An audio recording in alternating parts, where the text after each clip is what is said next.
فکت های جالب در مورد بدنتون که احتمالاً چیزی ازشون نمیدونستین.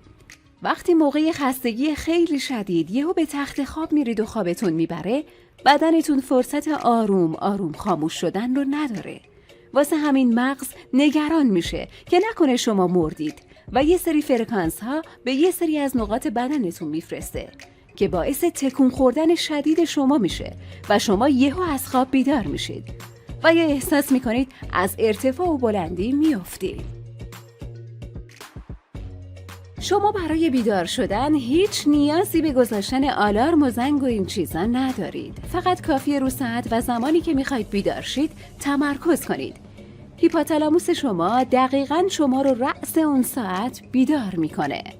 کنه ها ممکنه که توی موجه های ما هم زندگی کنن. این موضوع خیلی وحشتناکیه، اما باید بهتون بگم که از نظر پزشکی اونا نمیتونن آسیب جدی به چشم ما بزنن، اما تو برخی از موارد دیده شده که چشم شخص دچار حساسیت میشه. 1/4 کل استخوان‌های ما توی پاهامونه. در مجموع بدن 204 استخوان داره که 1/4 توی پاهامون طراحی شده که برای پاهامون یکم زیاد به نظر میاد. به نظرتون اینطور نیست؟ طبق تحقیقات سایت نچرال جیوگرافیک بدن انسان توی هر 1 ساعت 1 قاشق اشک تولید میکنه که از خشک شدن چشمامون جلوگیری میکنه. پس اشکاتون رو برای هر کسی هدر ندین.